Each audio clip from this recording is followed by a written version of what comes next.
After 32-year-old realtor Whitney Hurd was found stabbed to death in her Charlotte home last summer, all eyes were on her former high school friend turned accused killer Brandon Braxton. Now we have brand new information about the case, from Braxton's alleged violent history to an apparent chilling jailhouse confession. This case, full of shocking turns. And we're going to break it all down for you right now. Welcome to Sidebar, presented by Law&Crime. I'm Jesse Weber.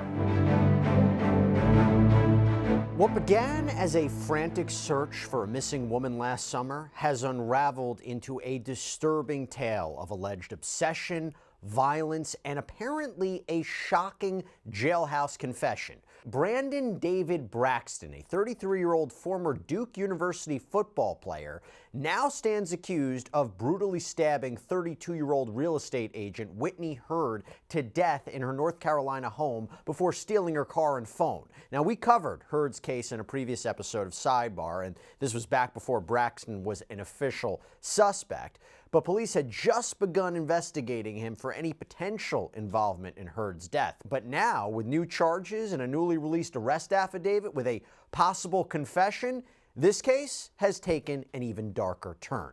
Now, before we get into the affidavit, a lot to get into, I want to catch you up on what has happened so far in this case. So, it was the absolute worst nightmare for the family of Whitney Hurd back in July of last year when the 32-year-old failed to show up for the family's 4th of July gathering. This is according to reporting from WBTV. Now, after days of silence, Hurd's family reported her missing on July 11th, and it was 3 days later when investigators made a discovery that would raise more questions than answers.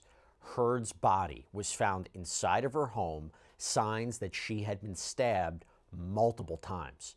A search warrant says that she was wrapped in bloody bedding.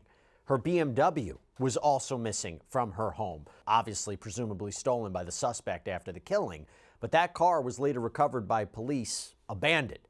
Now, police say they collected fingerprints and DNA evidence at the scene and from Hurd's car, and as they searched for a suspect, a few significant things happened. First of all, Brandon Braxton was arrested on January 2nd, 2025. This was regarding a robbery at a First Watch restaurant in Charlotte, and it was after this incident that police sounded the alarm bells that Braxton was potentially a dangerous individual. According to that affidavit, quote, an alert was put out for the defendant as well as due to random acts of violence occurring in the past 2 days, including assaulting random individuals and breaking windows.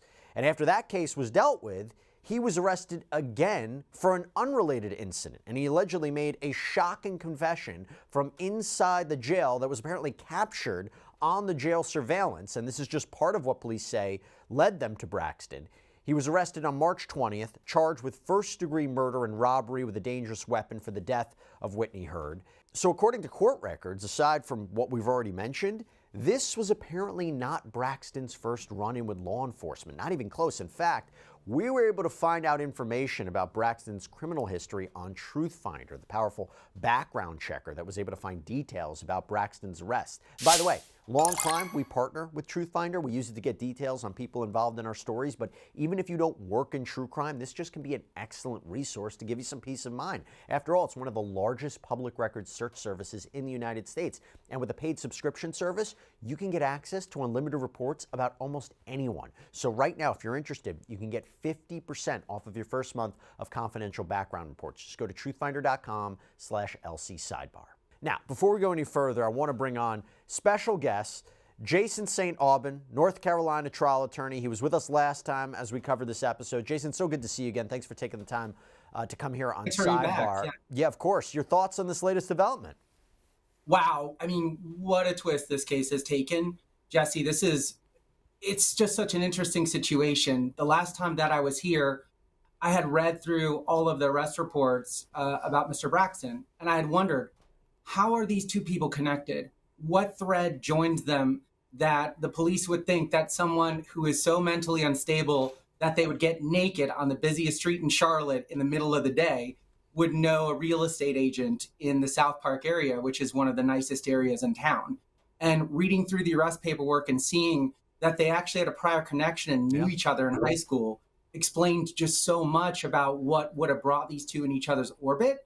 And that, I think, was a really fascinating thing to learn and explains so much about our prior discussion regarding Mr. Braxton. My thought on this case, though, would be that there is another twist to this that I don't know if we picked up on, which is this alleged confession is what led to the arrest.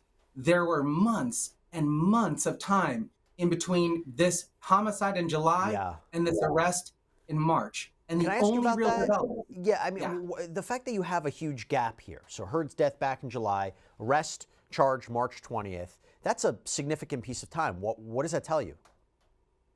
Tells me that that confession was the key piece of evidence that resulted in the arrest warrant being issued. And it tells me without that alleged confession that the state didn't feel comfortable pressing charges, even with fingerprints, even with evidence that may have linked Mr. Braxton to that scene. And what's fascinating about this, is that he was in jail from January 23rd through March 18th of this year on really basic misdemeanor charges.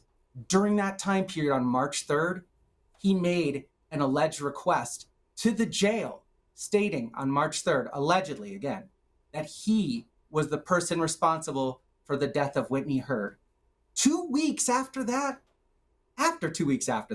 15 days, March 18th, he's released back into the public.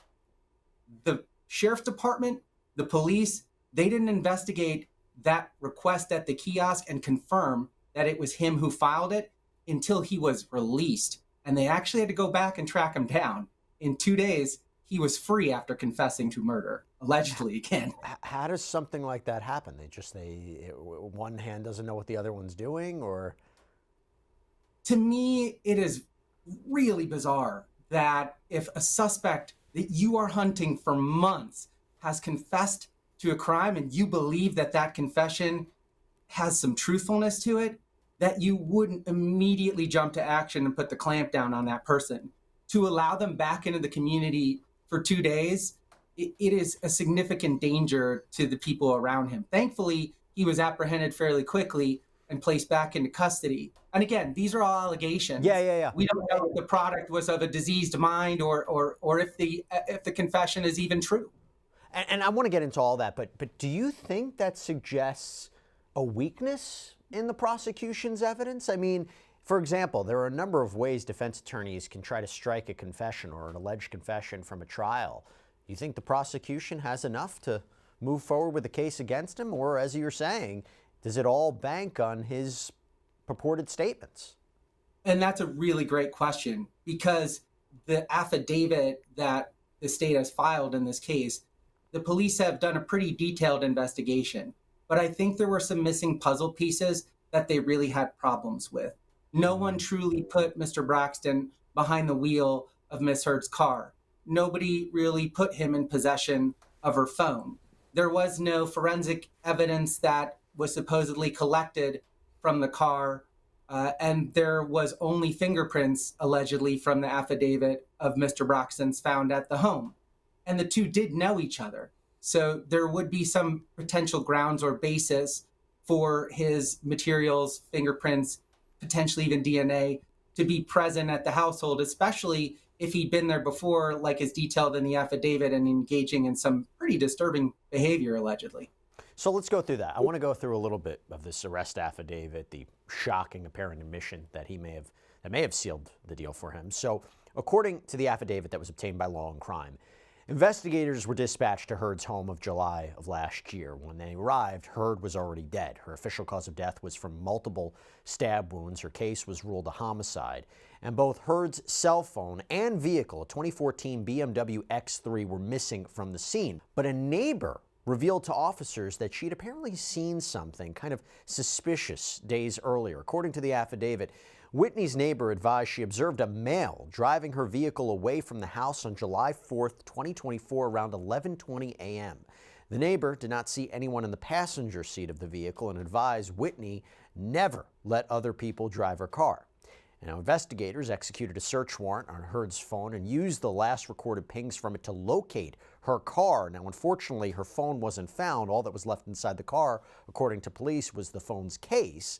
And as I mentioned earlier, fingerprints and DNA evidence that were collected from both Hurd's home and her car were sent off for processing, which helped apparently lead police to their suspect, Brandon Braxton. But Jason, what do you make of the eyewitness account of seeing a man driving Hurd's BMW? You know, sometimes you don't even get an eyewitness account at all. You know, could that help?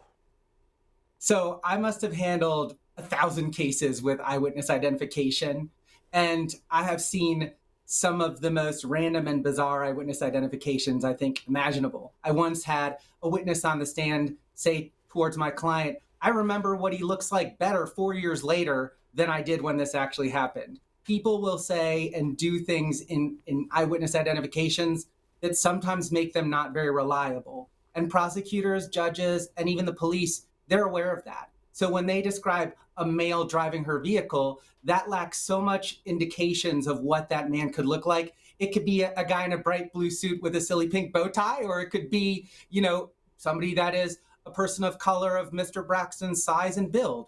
It is, that is just not specific enough to get you where you need to be in a case like this. What should we be thinking about with the phone, right? The phone wasn't recovered, but the phone ping data may have helped locate certain, the car. Talk to me about how the prosecution and the defense may use the phone data and the lack of the phone that wasn't found. It's hard because obviously finding that phone is a key piece of evidence. Usually when you're looking at a robbery, just like what Mr. Braxton's charged with, and I've handled hundreds of those in Charlotte, you're looking for stolen property. You're looking for a weapon that could have been used, in this case, a knife. So locating that knife, locating the stolen phone in his possession would have immediately locked up this case. They might not have needed to wait until he randomly walked to a jail kiosk and did what I've never seen somebody do in my 20 years of my practicing law and working on these type of cases, which is just to make a spontaneous confession without even the presence of law enforcement. Truly bizarre. 20 years, you're so young looking. I'm shocked. I can't believe you gave away your age.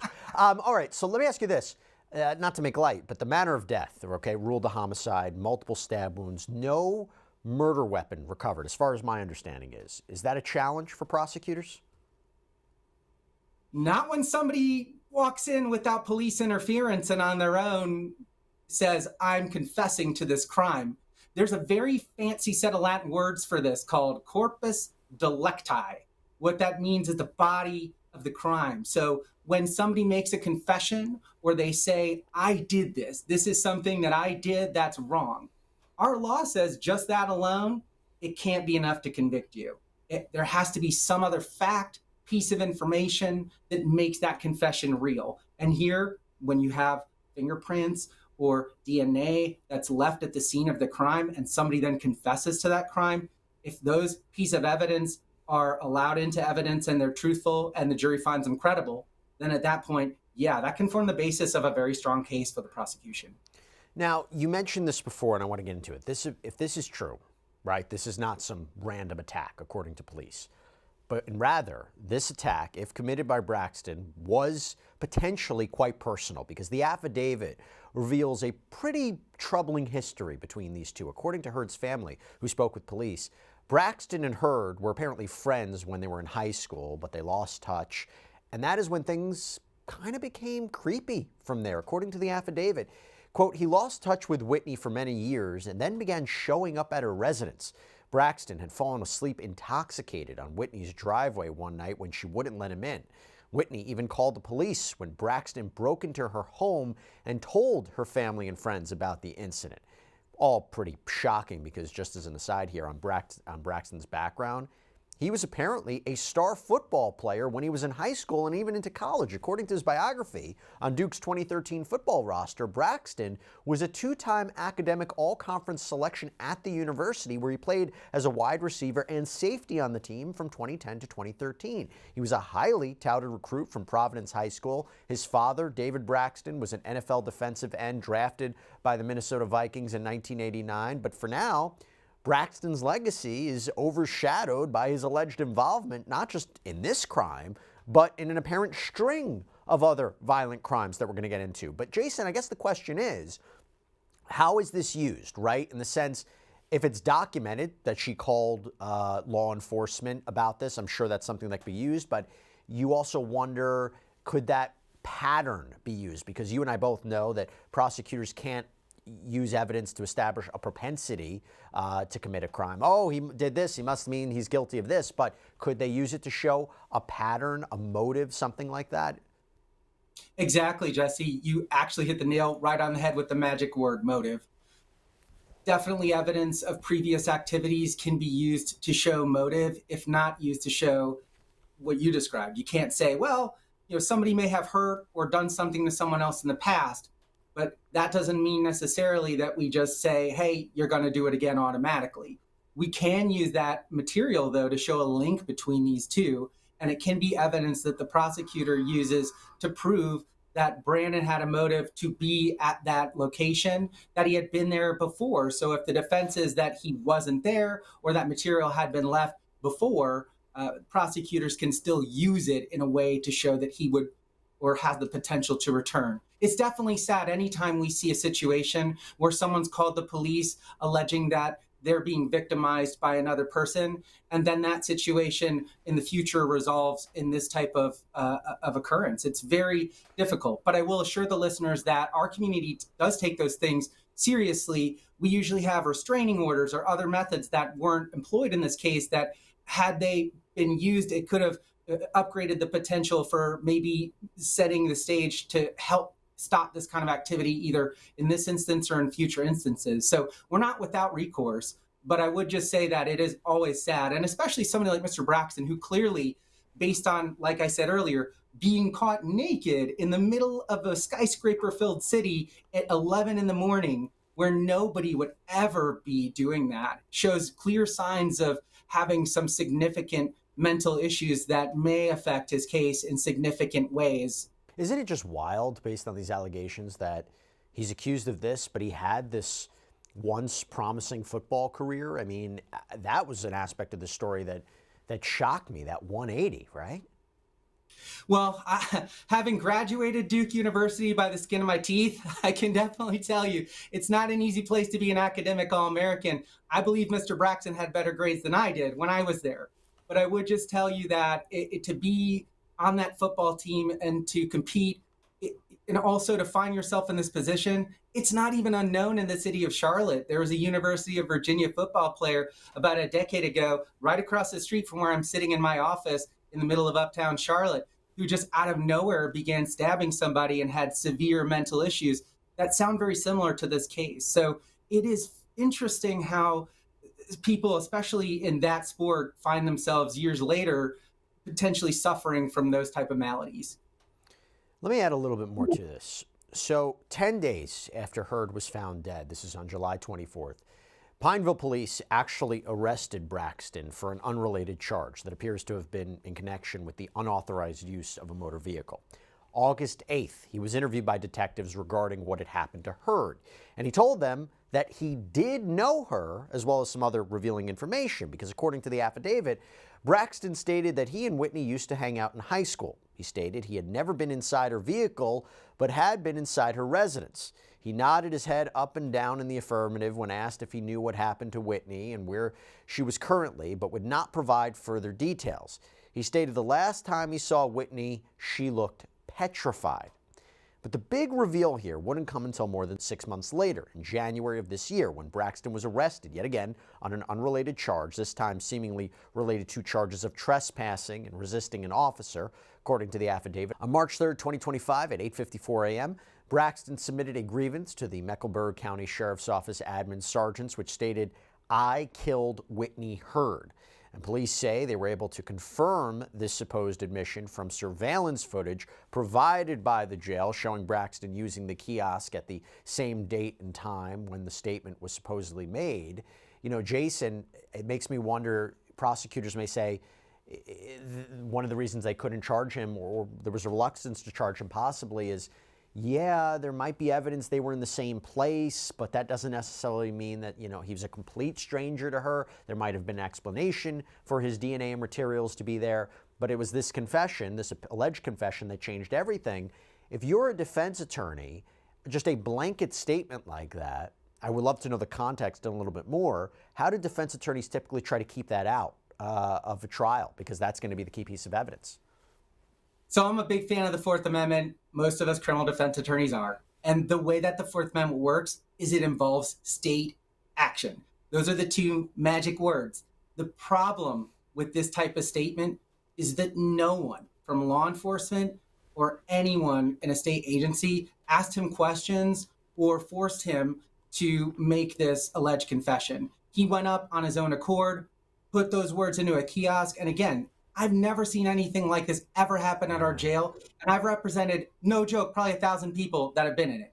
So it's something that boggles the mind that, number one, that would occur, that number two, it wouldn't be investigated thoroughly until 15 days later. And the person was already released who allegedly confessed to murder. But putting all that aside, looking at just the legal concerns of this, the idea is, as a defense attorney, you're going to have to find other ways to deal with that piece of evidence than potentially having it excluded, because no one from the state or government asked or made him make those statements, and he made them without representation of an attorney, without asking for advice from that attorney. It's as simple as I get pulled over by the police, and before they even ask me what's in my car, I just tell them, look, I've got a whole bag of drugs in my trunk. If you say that out loud without the benefit or guidance of counsel, and you make that spontaneous confession in front of law enforcement who are even physically present, that's not going to be something that might be able to be kept out unless there are other really specific circumstances at play. Right. A classic example would be they failed to read him his Miranda rights, and he makes a statement, and then you say, oh, that there you go, he should have known. But what about the alleged statement, she looked petrified? What do you make of that? To me, it's the product of illness, that sometimes things come in bits and pieces. Sometimes when acts of violence occur with people who have mental illness, having represented all kinds of folks in all kinds of situations, this can occur very spontaneously. Sometimes it can be connected to people they know, sometimes not. And those things tend to come in bits and pieces, and also be rooted sometimes in very strong delusions that even through medication or therapy or even help from professional counselors in our state's behavioral health centers, it's really tough to get to the bottom of and tease all those details out. What likely happened is that during this first statement, things were coming out in a bit of a jumbled way. One of the issues, though, is that if somebody could be considered, mentally insane or not guilty by reason of insanity, to withhold details about killing somebody, that could be used by the prosecution to show, well, maybe they're not quite insane if they're withholding information they might get them in trouble. It's a great point. Great point. Let's talk about the charges now. So Braxton facing felony charges, 1 count of first-degree murder, 1 count of robbery with a dangerous weapon. The latter, according to the arrest warrant, is for allegedly stealing Hurd's car and cell phone while threatening her with a weapon. In this case, police say it was with a knife. He made his first court appearance on March 21st when he was denied bond, and according to local affiliate WSOC-TV, the judge cited the reasons for that being his connections to Texas, having no family in the Charlotte area. Jason, why charge first-degree murder instead of maybe second-degree murder? There's evidence, I suppose, of premeditation. Is that what the rule is under the law in that state? So the choice and decision of what to charge lies with each prosecutorial district and the assistant district attorneys therein. Officers normally will press the initial charges, but then the DA decides which type of charges will end up moving forward and how. Officers in Charlotte will almost always charge first-degree murder to begin with when there's a death involved, even if the circumstances don't seem quite that way. They will work their way down. It allows the prosecutor a lot of latitude with which to look at those charges. But why they would charge first-degree murder in a case like this is very specific. Because it involves a robbery, allegedly, first-degree murder is predicated and used sometimes with what we call a felony murder rule, which means if there's a felony that's committed and someone dies during the course of that felony, then it's an automatic life without parole sentence in North Carolina. We have one of the harshest felony murder laws in the country, and almost any felony can get wrapped up in a felony murder here. So they know that even if they can't prove that Mr. Brandon Braxton decided or deliberated or thought about this a long time and this was premeditated and deliberate, what they can potentially show, given the evidence with the car and the phone, is that Ms. Hurd died during the commission of a robbery, and they would be able to proceed under multiple theories, including that felony murder rule. I'm glad you explained that. That's an interesting point. By the way, we've talked so much about his prior criminal history here and how the police put out an alert for him due to what seems to be so many alleged random acts of violence. I actually want to get into it a little bit more, what some of these prior arrests entail. There's actually too many to cover here, but here, I guess, are some of the highlights. Back on October 27th, Braxton was charged for allegedly assaulting a woman by attempting to grab her shorts, according to a warrant. Then, on the very same day, he was arrested for indecent exposure after officers responded to calls of a naked man, which we've been talking about, according to that arrest report.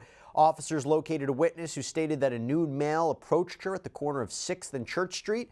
Officers located the male, who was later identified as Brandon Braxton.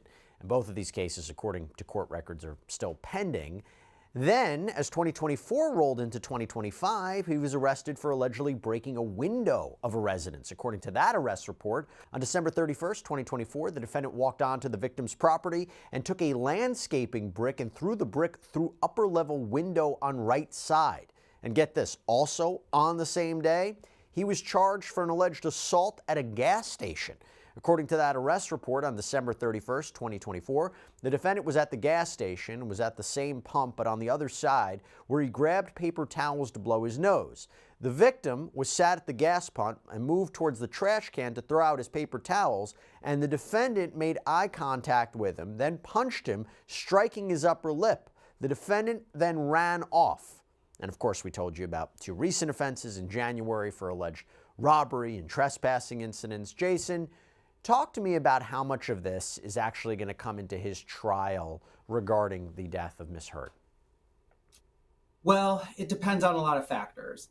The number one reason that criminal convictions can be used in a prosecution is for what they call impeachment purposes, meaning if somebody who's charged in a case, that's the defendant, takes the stand, then those convictions can be used to show that they are not exactly credible. And I would assume by the time a case like this would move forward, that a lot of what you described may result in those type of convictions.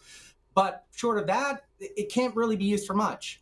What we do, and I think is important as a society, is we don't judge people based on their charges or what they haven't been proven guilty of. That's the same protection as I tell jurors in every trial, in every case that I try. It protects you, your parents, your kids, all of us. And it's important that if somebody is sitting in his shoes and he hasn't been convicted of those other incidents, that if this case with the homicide moves forward, that he is allowed to have the same presumption of innocence as anyone else until the state proves that he is guilty. And that may indeed happen, but only time will tell.